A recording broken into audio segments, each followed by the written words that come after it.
नमस्कार दोस्तों, labour laws station में आपका स्वागत है। आज हम डिस्कस करेंगे इंडस्ट्रियल रिलेशन जो कॉन्सेप्ट है, जो कि ALC, UGC net, LEO, APFC, enforcement officer, EPFO हर एग्जाम का एक इम्पोर्टेंट पार्ट रहता है और लेबर लॉज का बेसिक पार्ट है इंडस्ट्रियल रिलेशन। इस टॉपिक को आज हम देखते हैं, इसके कॉन्सेप्ट्स और अप्रोचेज को।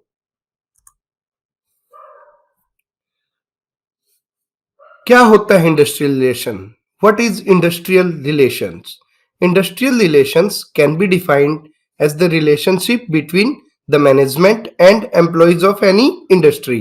Means it is a relationship. ये एक संबंध है एक कंपनी की मैनेजमेंट और उसके एम्प्लॉयज के बीच में।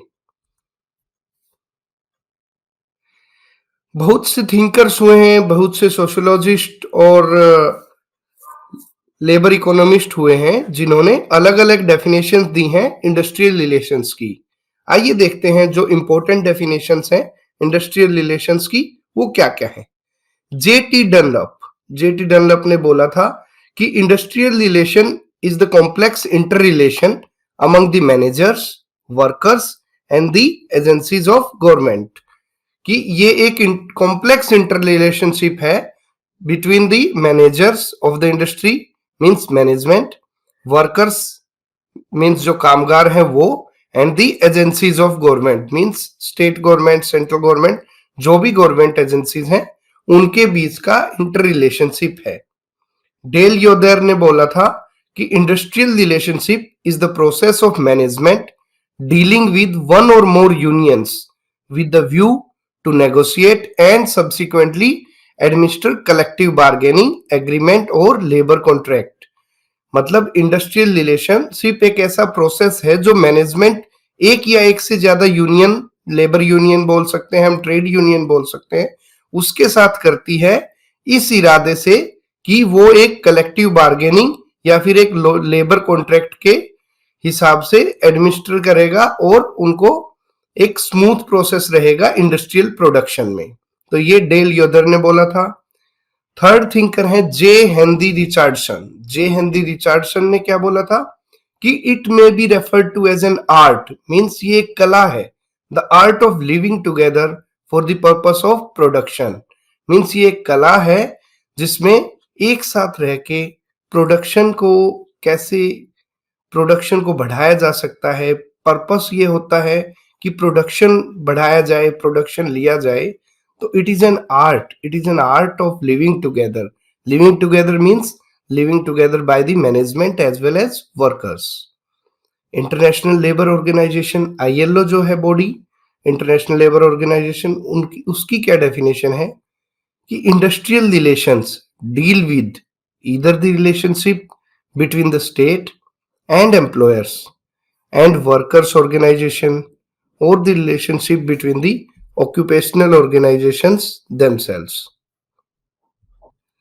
Means इंडस्ट्रियल रिलेशनशिप एक रिलेशनशिप है बिटवीन गवर्नमेंट, एम्प्लॉयर्स और वर्कर्स ऑर्गेनाइजेशन के बीच में, या फिर एक रिलेशनशिप है वेरियस ऑक्यूपेशनल ऑर्गेनाइजेशंस के बीच में। सीबी कुमार एक थिंकर है इंडियन, उन्होंने क्या बोला है, industrial relations are broadly concerned with bargaining between employees and trade unions on wages and other terms of employment। Means ये इंडस्ट्रियल रिलेशन एक बार्गेनिंग है एम्प्लॉयज के बीच में, एम्प्लॉयज और ट्रेड यूनियंस की मैनेजमेंट के साथ on the terms of employment और वेजेस, या तो सैलरी के बेस पे या फिर कोई भी टर्म्स ऑफ एम्प्लॉयमेंट है, मीन्स वर्किंग आवर है, लीव है, पेड वेजेस है, कुछ भी हो सकता है टर्म्स ऑफ एम्प्लॉयमेंट। तो ये बेसिकली कंसर्न करता है कि वर्कर्स की और यूनियन की बार्गेनिंग पावर मैनेजमेंट के साथ कितनी है, ये बोला था सीबी कुमार ने। तो बेसिकली जैसा कि हमने डेफिनेशंस देखी, बेसिकली आगे उभरकर बात ये आ रही है कि there are basically 3 actors in industrial relations. 3 actors, 3 कौन कौन से एक्टर हैं इंडस्ट्रियल रिलेशनशिप के अंदर? Number 1 is workers, number 2 is employers and number 3 is government. and the interrelationship between them interact with each other in such a way that employer and their employers associations, workers and their labor unions, and state or government through its agencies, they interact with each other for the healthy industrial relationships. तो ये तीन basic actors हैं industrial relations के अंदर, employer and their association, workers and their unions, state और government and their agencies और its agencies. आइए देखते हैं what are the objectives of industrial relations. Objective क्या हैं इंडस्ट्रियल रिलेशन के? First, it enhances the status of workers. Means good industrial relation रहेंगे तो जो वर्कर्स हैं उनका सोशियो इकोनॉमिक स्टेटस बढ़ा रहेगा, वो अपने आप को एक अच्छे स्टेटस का महसूस करेंगे, उनकी वेजेस अच्छी होंगी तो उनकी लिविंग कंडीशंस भी अच्छी होगी और उनका सोसाइटी के अंदर स्टेटस भी इंक्रीज्ड होगा, इंप्रूव्ड होगा. Next is regulate production. अगर वर्कर्स का मोरल हाई होगा इंडस्ट्रियल रिलेशन अच्छा होने से तो ऑटोमेटिकली प्रोडक्शन रेगुलेट होगा, प्रोडक्शन इंक्रीज होगा. ऑक्यूपेशनल स्टेबिलिटी रहेगी, जो ऑर्गेनाइजेशन है, जो ऑक्यूपेशन है उसके अंदर स्टेबिलिटी रहेगी, इंस्टेबिलिटी नहीं रहेगी, स्ट्राइक्स वगैरह नहीं होंगी. बेटर ऑर्गेनाइजेशनल क्लाइमेट होगा, जहां हम काम कर रहे हैं, वर्क प्लेस है, वहां का क्लाइमेट अच्छा होगा, काम करने योग्य रहेगा. Good relations among employees.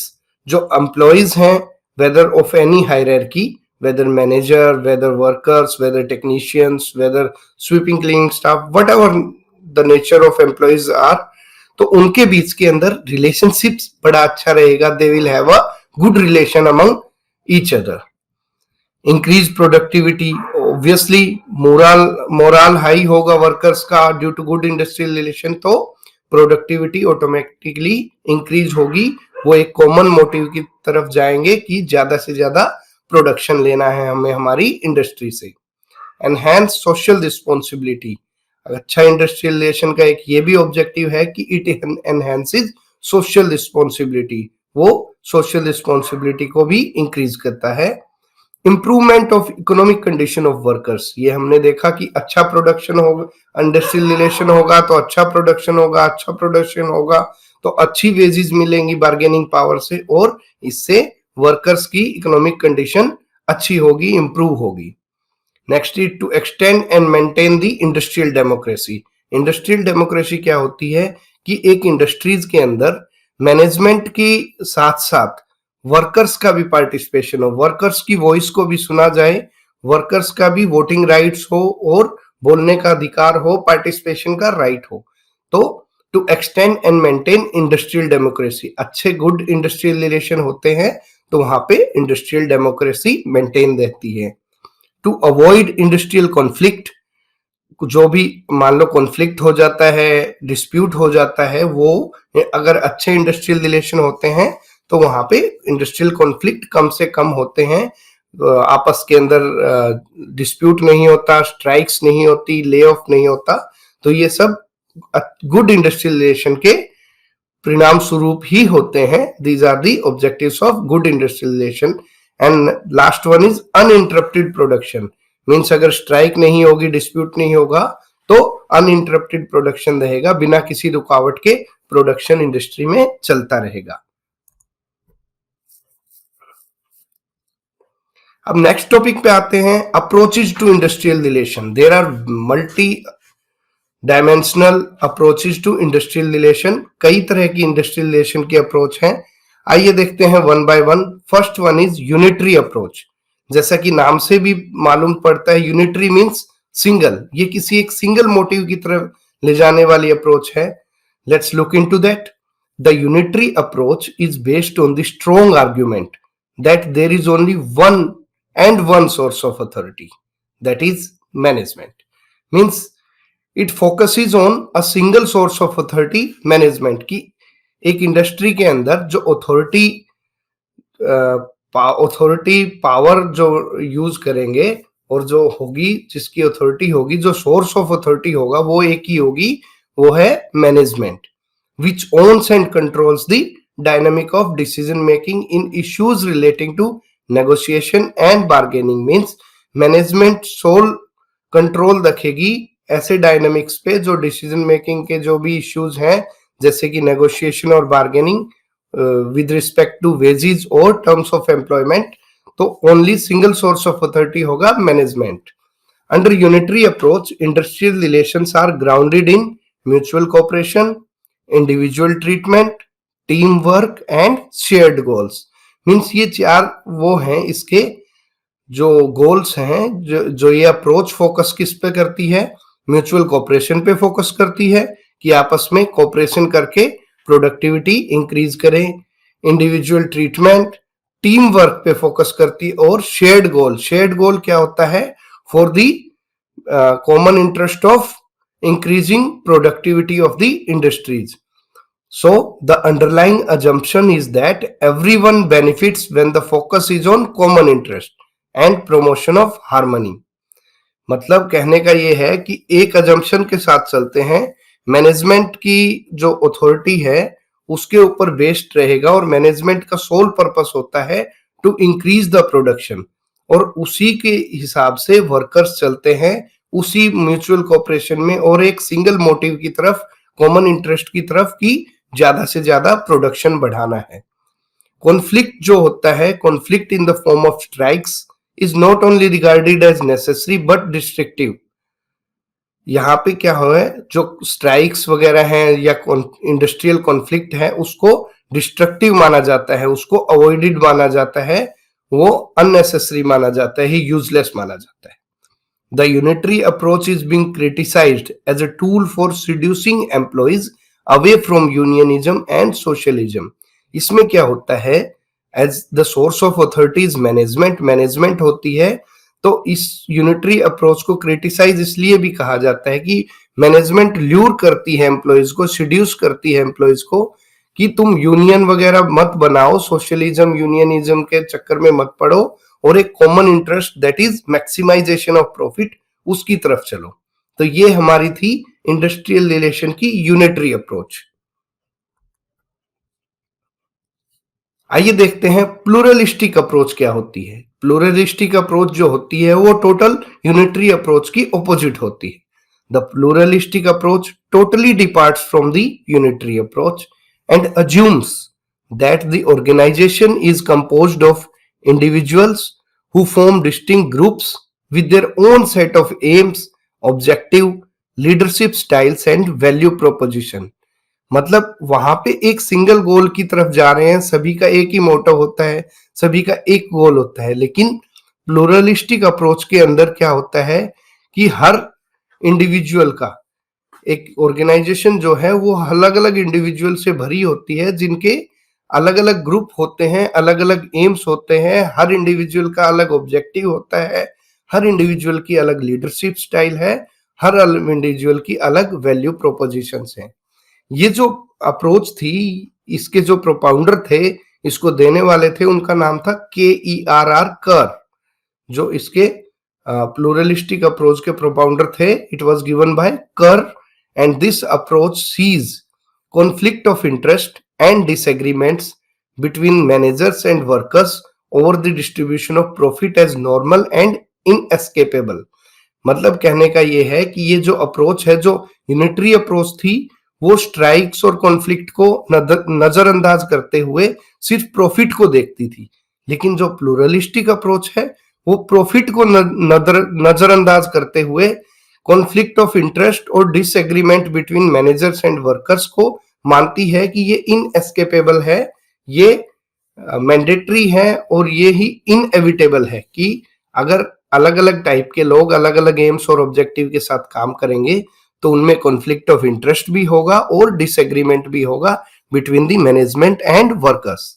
Consequently the role of management would lean less toward enforcing and controlling and more toward persuasion and coordination. जहां यूनिटरी अप्रोच में हमने देखा था कि मैनेजमेंट का एक ही मोटिव होता है कि ज्यादा से ज्यादा प्रोडक्शन बढ़ाने के लिए एम्प्लॉयज को परसुएड करें, एम्प्लॉयज को ल्यूर करें, एम्प्लॉयज को सिड्यूस करें कि आप स्ट्राइक्स या कॉन्फ्लिक्ट के चक्कर में ना पड़े और मैक्सिमाइज करें प्रॉफिट को. जबकि यहाँ पे जो मैनेजमेंट का रोल होता है वो रोल होता है कि बातचीत करके, पर्सुएशन करके, कोऑर्डिनेशन करके, कलेक्टिव बार्गेनिंग करके जो कॉन्फ्लिक्ट है उसको अवॉइड किया जाए, उसको कम किया जाए और चीजों को एनफोर्स करने के लिए बातचीत, पर्सुएशन और कोऑर्डिनेशन का सहारा लिया जाए। यूनियंस, इसके अंदर इसका मतलब यूनियंस का सहारा लिया जाता है। Unions become inevitable, means labour unions thus balances the power between the management and employees, and conflict is dealt by collective bargaining, and if managed properly it could lead to evolution and positive change।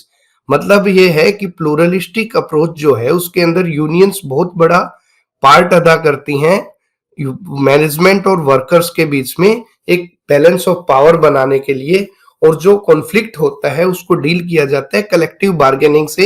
एक table पे बैठ के अपनी demands रख के management के साथ discuss करके और सब मिलके कलेक्टिव बार्गेनिंग करते हैं, एक दूसरे के साथ बार्गेनिंग प्रोसेस करते हैं और उन चीज कॉन्फ्लिक्ट को खत्म करते हैं।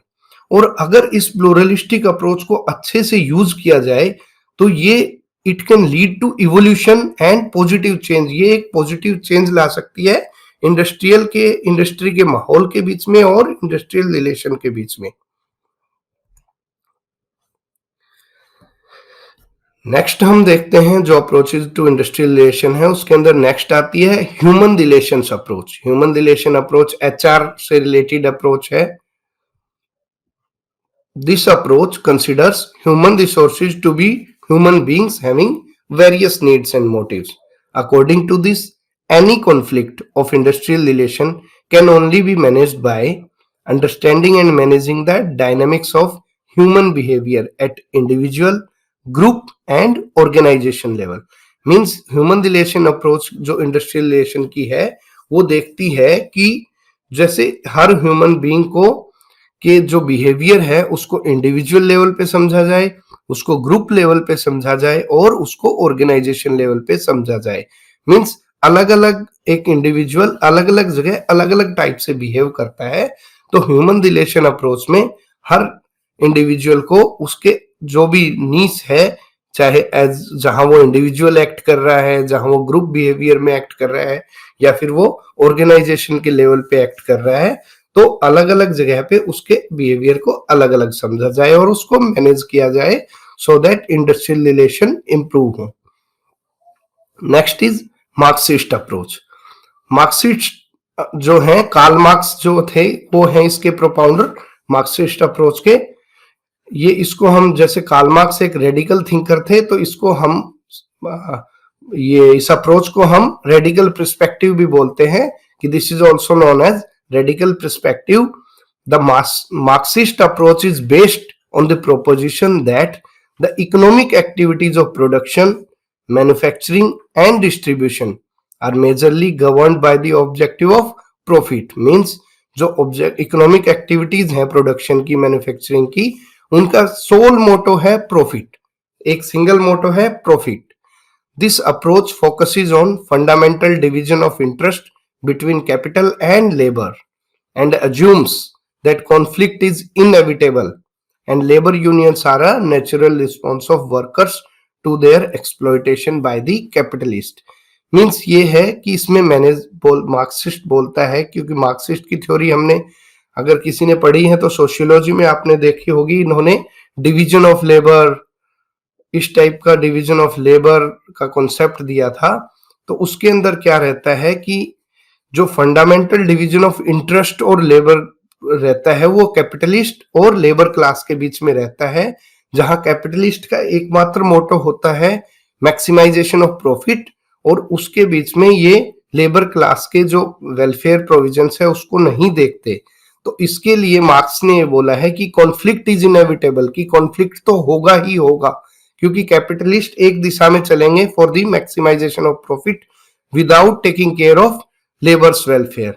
तो इसके लिए लेबर यूनियंस जो होंगी वो इसका नेचुरल रिस्पॉन्स होंगी, क्योंकि कॉन्फ्लिक्ट होगा तो लेबर यूनियंस आएंगी फोरम में और labour unions will be a natural response of worker to their exploitation by capitalist. अगर कैपिटलिस्ट सिर्फ मैक्सिमाइजेशन ऑफ प्रॉफिट के लिए लेबर क्लास का शोषण करेंगे, एक्सप्लॉयटेशन करेंगे, तो लेबर यूनियन उस चीज को कंट्रोल करेगी, उस चीज को टैकल करेगी और कॉन्फ्लिक्ट को खत्म करेगी।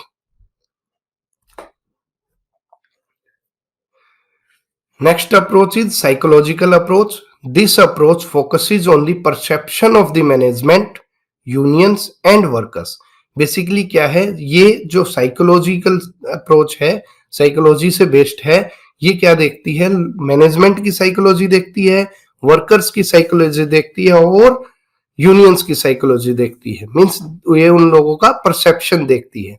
Conflict occurs because every group negatively perceives the behavior of other. Even if the other's intention is honest, it is seen with suspicion. कहने का मतलब ये है कि कॉन्फ्लिक्ट तो होगा ही होगा, क्योंकि जो मैनेजमेंट, यूनियन या वर्कर्स हैं वो एक दूसरे को शक की नजर से देखेंगे। They will negatively perceives the behaviour of other. चाहे अगला कुछ अच्छा भी कर रहा होगा, ऑनेस्ट डिसीजन भी ले रहा होगा, उसकी इंटेंशन गलत भी ना होंगी, तो भी जो दूसरी पार्टी है, चाहे वो वर्कर्स अगर कुछ अच्छे के लिए कह रहे होंगे तो मैनेजमेंट उसको नेगेटिवली देखेगी, मैनेजमेंट अगर कुछ वर्कर्स के लिए अच्छा भी कर रही होगी तो वर्कर्स उसमें नेगेटिविटी देखेंगे कि शायद कुछ ना कुछ गलत है जो ये काम कर रहे हैं। तो means everything is based on perception under psychological approach. तो industrial peace is a result mainly of proper attitude and perceptions of both management and workers towards each other. मतलब इंडस्ट्रियल पीस तब होगी जब मैनेजमेंट और workers के जो perception है वो एक दूसरे के लिए चेंज होंगे, एक दूसरे के लिए वो पॉजिटिव सोचेंगे, तो और एक दूसरे की तरफ लीन होंगे, प्रॉपर एटीट्यूड रखेंगे, तो इंडस्ट्रियल पीस और हार्मनी होगी। Next approach is industrial sociology approach. Basically, it is a sociological concept. It was given by G. Margarison. G. Margarison करके एक सोशियोलॉजिस्ट हुए हैं, इंडस्ट्रियल सोशियोलॉजिस्ट, जिन्होंने इंडस्ट्रियल सोशियोलॉजी अप्रोच का कॉन्सेप्ट दिया था। He holds the view that the core of industrial relation is the nature and development of the conflict itself. Various individuals and groups with different socioeconomic background, emotions, attitudes, and values, together with job factors like job content, work task and technology, wages and working condition creates conflict. Thus, industry is inseparable from society within which it has to function. ये जी मार्गेरिसन ने ये एक concept दिया था industrial sociology का। इनके हिसाब से कहना था कि डिफरेंट टाइप ऑफ इंडिविजुअल और ग्रुप्स है, वेदर वर्कर्स का ग्रुप है, चाहे मैनेजमेंट का ग्रुप है, चाहे ये लेबर यूनियन का ग्रुप है, हर ग्रुप की, हर इंडिविजुअल की अलग सोशल कंडीशन है, अलग इकोनॉमिक कंडीशन है, हर इंडिविजुअल की अलग सोशियो इकोनॉमिक कंडीशन है, अलग एटीट्यूड है, अलग वैल्यूज है। अलोंग विद दैट जो जॉब फैक्टर हम देखेंगे कि उनके जॉब का कंटेंट अलग है, वर्क टास्क अलग अलग हैं, टेक्नोलॉजिकल बेस्ड अलग अलग काम कर रहे हैं, वेजेस अलग अलग हैं, वर्किंग कंडीशन अलग हैं। तो इतनी सब चीजें अलग अलग होने के बाद socio economic background, wages, work task, technology, तो कॉन्फ्लिक्ट है इनएविटेबल, कॉन्फ्लिक्ट इज इनएविटेबल की इंडस्ट्रियल सोशियोलॉजिकल अप्रोच के हिसाब से भी conflict is inevitable due to different type of socio-economic background and other job factors. Thus, industry is inseparable from society within which it has to function.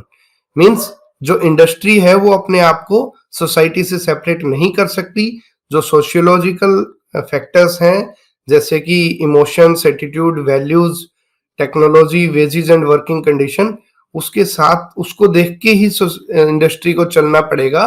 Sociological values को छोड़ के industry नहीं चल सकती। Next is economic approach.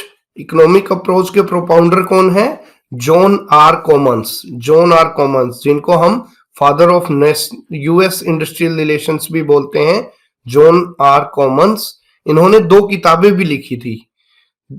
एक किताब का नाम था प्रिंसिपल्स ऑफ लेबर लेजिस्लेशन, जो 1916 में पब्लिश की थी, and the second book is distribution of wealth जो 1893 में की थी। तो इसने दो किताबें लिखी थी जॉन आर कॉमर्स ने, also known as father of US industrial relation, and he argued that US workers were more wage conscious than class conscious. मतलब जो यूएस में काम करने वाले वर्कर्स हैं वो सैलरी के प्रति ज्यादा कॉन्शियस हैं instead of their class consciousness. कि ये नहीं है कि भाई मैं, जैसे इंडिया के अंदर हम देखते हैं कि हम क्लास कॉन्शियस ज्यादा है कि मैं हिंदू, हमारी क्लास ये है, हम कुछ लोग इकोनॉमिक टर्म्स में देखेंगे, कुछ कहेंगे हम लेबर क्लास हैं, कुछ कहेंगे हम ट्रेडर क्लास हैं, कुछ कहेंगे हम बुक स्टॉल्स वाले होंगे तो हम ये बुक ट्रेडर क्लास हैं। Different type of classes are there. Caste के बेस पे भी हैं कि हम ये कास्ट के हैं, वो कास्ट के हैं, ठीक है। इस टाइप की there is much class hierarchy और क्लास कॉन्शियस हमारे अंदर ज्यादा है। लेकिन US workers John R Commons के हिसाब से instead of class consciousness they were more conscious about their wages. Hence, conflicts can be avoided or minimized if management becomes aware of these fundamental tendencies. मतलब अगर management इस बात को समझ जाए कि जो वर्कर्स हैं वो वेज के प्रति ज्यादा सचेत हैं, ज्यादा कॉन्शियस है instead of their class consciousness. Means यहाँ पे क्लास कॉन्शियसनेस क्या होगी? Trade unionism. तो ट्रेड यूनियन की बजाय वो अपनी अपनी सैलरी को लेके ज्यादा कॉन्शियस है। अगर मैनेजमेंट इस बात को समझ जाए, इस फैक्टर को समझ जाए, तो कॉन्फ्लिक्ट को अवॉइड किया जा सकता है या कॉन्फ्लिक्ट को कम किया जा सकता है। द स्टेट और government should support the contractualization of industrial relation to promote the economic growth. Means government को भी कॉन्ट्रेक्चुअलाइजेशन ऑफ इंडस्ट्रियल रिलेशन को सपोर्ट करना चाहिए to promote the economic growth of industry as well as country. Next जो approach है वो है Oxford approach. It was developed by Alan Flanders. Alan Flanders नाम के एक प्रोपाउंडर थे, एक थिंकर थे जिन्होंने ऑक्सफोर्ड अप्रोच दी थी। This model views the industrial relation system as a study of institutions of job regulations. Basically ये बात करते हैं जॉब रेगुलेशंस की, study of institution of job regulation. The institution of job regulation is categorized by him as internal and external. The former being an internal part of the industrial relation system, such as code of work rules, wage structures, internal procedure of joint consultation and grievance procedures. मतलब जो ये Elon Flanders ने Oxford approach दी थी, ये Oxford approach deal करती है job regulation से, और जॉब रेगुलेशन का जो इंस्टीट्यूशन है उसके इंटरनल और एक्सटर्नल फैक्टर रहते हैं, और industrial relation is an internal factor of the same, जिसके अंदर कई तरह की चीजें आती हैं, जैसे कि कोड ऑफ वर्क रूल्स, वहां पे काम करने का क्या रूल्स हैं, क्या वेज स्ट्रक्चर है, क्या इंटरनल प्रोसीजर है जॉइंट कंसल्टेशन का, कि मैनेजमेंट को वर्कर से बात करनी है, वर्कर को मैनेजमेंट से बात करनी है तो क्या प्रोसीजर है, कोई ग्रीवांस है तो उसके सॉल्यूशन करने का क्या प्रोसेस है, क्या प्रोसीजर है। Collective bargaining is central to industrial relation. As per Oxford approach के हिसाब से जो कलेक्टिव बार्गेनिंग है वो इनएविटेबल है, वो सेंट्रल है, इंडस्ट्रियल रिलेशन का पार्ट है। तो कलेक्टिव बार्गेनिंग होनी ही होनी चाहिए as per Oxford approach. Next is system approach. System approach किसने दी थी? System approach was propounded by John T Dunlop. John T Dunlop ने एक बुक निकाली थी अपनी इंडस्ट्रियल रिलेशन सिस्टम 1958 में। इन्होंने ये थ्योरी दी थी system approach of industrial relation की। An industrial relation system is regarded as comprised of certain actors, certain context and an ideology which binds the industrial relation system together and a body of rules created to govern the actors at the workplace and work community. Means इसके अंदर तीन variables थे। One is actors, second is context और third is ideology. इन तीनों को मिला के एक रूल्स बनाए गए हैं जो इन तीनों को गवर्न करेंगे, एक्टर्स को, कंटेक्स्ट को और जो आइडियोलॉजी है इंडस्ट्रियल रिलेशन सिस्टम की। His focus was on formulation of rules, basically ये रूल बनाने के उसमें इसका फोकस था जॉन टी डनलप का।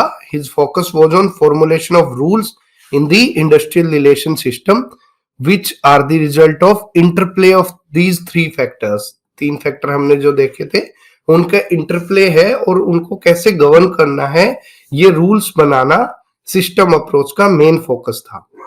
सबसे पहले थे एक्टर्स। एक्टर्स में क्या क्या है? Actors include management and hierarchy of managers, second is workers and hierarchy of their organization, and third is certain government and non-government agencies. तो एक्टर्स का जो एक्टर्स फैक्टर है उसका पार्ट है मैनेजमेंट और उनके हायरार्की, मैनेजर्स की, वर्कर्स और वर्कर्स की हायरार्की उसके ऑर्गेनाइजेशन में या फिर लेबर यूनियन में, और गवर्नमेंट या नॉन गवर्नमेंट एजेंसीज हैं जो इन्वॉल्व थी। ये तीन टाइप के एक्टर्स हैं जो इंडस्ट्रियल रिलेशन में एक्ट करते हैं। Next is ideology. Ideology is a set of ideas and beliefs held by these actors. जो एक्टर्स हमने देखे हैं मैनेजमेंट के, वर्कर्स के और गवर्नमेंट नॉन गवर्नमेंट एजेंसीज के, इनके क्या आइडियाज है, क्या थॉट्स हैं, क्या बिलीफ है, that comes under ideology section. And third is environmental context. Environmental context includes technological characteristic at work place and work community, क्या टेक्नोलॉजी वहां पे यूज हो रही है, market and budgetary constraints, and third is locus and distribution of power in larger society. These are the environmental context of industrial relations. अब देखते हैं कि जो हमने देखा कि सिस्टम अप्रोच भी रूल्स पे बेस्ड चलता है और ऑक्सफोर्ड अप्रोच भी रूल्स पे बेस्ड चलता है, तो इनका डिफरेंस क्या है? Hence, the difference between system approach and Oxford approach is that the former means system approach, emphasizes the role of wider influence on rule determination, means it focuses on wider influence, wider environmental context on rule determination, जिसके अंदर technological characteristic, market budgetary constraint और distribution of power in larger societies। तो ये सब जो है wider influence देखता है रूल को डिटरमाइन करने के लिए, while the later means Oxford approach emphasizes on the process of rule making through collective bargaining, rule making collective bargaining between management and labor union और workers। तो ये सिर्फ एक छोटा प्रोसेस है जो ऑक्सफोर्ड अप्रोच है, ये that is not that much of wider, that is narrow approach, while the system approach is a wider approach which includes various environmental factors like technological, market budgetary constraint and distribution of power in larger society. Next approach is Gandhian approach. जो Gandhian approach है ये महात्मा गांधी जी ने दी थी। Gandhi ji can be called as one of the greatest labour leaders of modern India. His approach to labor problems was completely new and refreshingly human. He held definitive views regarding fixation and regulation of wages, organization and function of trade unions, necessity and desirability of collective bargaining, use and abuse of strikes, labor indiscipline, and workers' participation in management, condition of work, and last one is duties of workers. Means जो गांधी जी था उन्होंने अलग अलग अपने views दिए थे with respect to industrial relation, और जो व्यूज उन्होंने दिए थे वो किस किस बात पे दिए थे? फिक्सेशन ऑफ वेजेस के बारे में दिए थे, ट्रेड यूनियन के ऑर्गेनाइजेशन के बारे में दिए थे, कलेक्टिव बार्गेनिंग की नेसेसिटी और डिजायरेबिलिटी के बारे में दिए थे, स्ट्राइक का यूज और अब्यूज, मीन्स उन्होंने स्ट्राइक को एक अच्छा वेपन भी बोला था और एक बुरा वेपन भी बोला था कि कब स्ट्राइक को हम यूज कर सकते हैं और कब स्ट्राइक का अब्यूज हो जाता है। इस बारे में भी गांधी जी के विचार बड़े क्लियर थे। लेबर इंडिसिप्लिन क्या होता है, वर्कर्स का मैनेजमेंट के अंदर पार्टिसिपेशन कैसे होता है, वर्कर्स पार्टिसिपेशन इन मैनेजमेंट कैसे होता है, कंडीशन ऑफ वर्क से रिलेटेड, और ड्यूटीज ऑफ वर्कर, वर्कर्स की भी ड्यूटीज होती है, सिर्फ राइट्स नहीं, वर्कर की ड्यूटीज भी रहती हैं। इस बारे में भी गांधी जी ने अपने विचार रखे थे। The Ahmedabad textile labour association, It was a unique and successful experiment in the Gandhian trade unionism and implemented many of his ideas. जो अहमदाबाद में टेक्सटाइल लेबर एसोसिएशन थी, जब स्ट्राइक हुई थी, तो गांधी जी ने जो अपने आइडियाज थे उनका एक्सपेरिमेंट किया था। कहाँ पे? अहमदाबाद टेक्सटाइल लेबर एसोसिएशन बना के किया था और वहां पे इम्प्लीमेंट करके किया था। Gandhiji insisted on recognizing each individual worker as a human being. Means Gandhiji ने ये बोला था कि हर वर्कर एक ह्यूमन बीइंग पहले है, वर्कर बाद में है। ही इज नॉट लाइक कि सिर्फ मशीन नहीं है वो प्रोडक्शन की। First he is a human being, then he is a producer. He believed in non violent communism. वो कम्युनिज्म के खिलाफ नहीं थे, लेकिन वो बिलीव करते थे नॉन वायलेंट कम्युनिज्म में। Going so far as to say that, उन्होंने ये बोला था कि if communism comes without any violence it would be welcome, कि अगर कम्युनिज्म बिना वायलेंस के आता है तो ये हमें वेलकम है, ये हमें इसका स्वागत करते हैं। Gandhi ji laid down certain condition for a successful strike. Means Gandhi ji ने सक्सेसफुल स्ट्राइक की कंडीशन डाली थी। क्या क्या कंडीशंस थी? कि the cause of strike must be just and there should be no strike without a grievance. कि जो स्ट्राइक करने का मुद्दा है, स्ट्राइक करने का मोटिव है, वो बिल्कुल फेयर होना चाहिए और बिना ग्रीवांस के, बिना कोई इश्यू के स्ट्राइक पे नहीं चले जाना चाहिए वर्कर्स को, otherwise that will not be a successful strike. Second one is there should be no violence. ये नहीं कि स्ट्राइक हो गया तो आग लगा दी, तोड़फोड़ कर दी, ये कर दिया, वो कर दिया। वहां पे गांधी जी के हिसाब से स्ट्राइक के टाइम पे वायलेंस का बिल्कुल भी इस्तेमाल नहीं होना चाहिए। There should be no violence and non strikers और black leg should never be molested. और जो स्ट्राइक के अंदर हिस्सा नहीं ले रहे हैं और जो ये कह रहे हैं कि हम अपना काम करेंगे, we are not the part of strike, उन वर्कर्स के साथ उनको मोलेस्ट नहीं करना, उन वर्कर्स के साथ मारपीट नहीं करनी, उन वर्कर्स को प्रताड़ित नहीं करना। His concept of trusteeship is a significant contribution in the sphere of industrial relation. According to him, employers should not regard themselves as sole owners of mills and factories of which they may be the legal owners. They should regard themselves only as a trustees or co-owners. He also appealed to the workers to behave as trustees, not to regard the mill and machinery as belonging to exploiting agents, but to regard them as their own, protect them and put to the best use they can. Means उन्होंने concept दिया था trusteeship का। Trust हमने देखी है, trust बना लेते हैं लोग कि जिसके अंदर म्यूचुअल कंट्रीब्यूशन रहता है। तो उन्होंने बोला था कि जो मिल के मालिक हैं, फैक्ट्री के मालिक हैं, उनको ये नहीं सोचना चाहिए कि हम इस फैक्ट्री के, बेशक वो लीगल ओनर जरूर है, लेकिन उन्हें ये नहीं सोचना चाहिए कि हम सोल मालिक हैं इस फैक्ट्री के या इस कंपनी के, लेकिन उन्हें ये समझना चाहिए कि हम ट्रस्टी हैं, हम को ओनर हैं। हमारे साथ जो और ट्रस्टी हैं वो हैं वर्कर्स, जो हमारा काम करने में मदद करते हैं, इस मिल को, इस फैक्ट्री को चलाने में मदद करते हैं, वो भी इसके को ओनर्स हैं, वो भी इसके ट्रस्टीज हैं। और ऐसे ही उन्होंने वर्कर्स को भी अपील की थी कि आपको मिल और मशीनरी को ये नहीं होना चाहिए कि ये हमारा एक्सप्लॉयटेशन करने के लिए बनी है, या भाई हम गरीब हैं तो हमें मिल में काम करना पड़ता है इसलिए ये हमारे एक्सप्लॉयटिंग एजेंट हैं। लेकिन उनको अपना खुद का बना के, खुद का सोच के, मशीन को उतना ही देखभाल करके कि जैसे मिल मालिक की खुद की मशीन है, ऐसे ही वर्कर्स को भी उस मशीन की उतनी ही देखभाल करनी चाहिए, उतना ही उसका बेस्ट यूज करना चाहिए, उसको खराब वियर एंड टियर होने से बचाना चाहिए, और उनको भी ऐसे बिहेव करना चाहिए वो जैसे वो कंपनी के वो भी को ओनर्स हो, ट्रस्टीज हो, मालिक हो।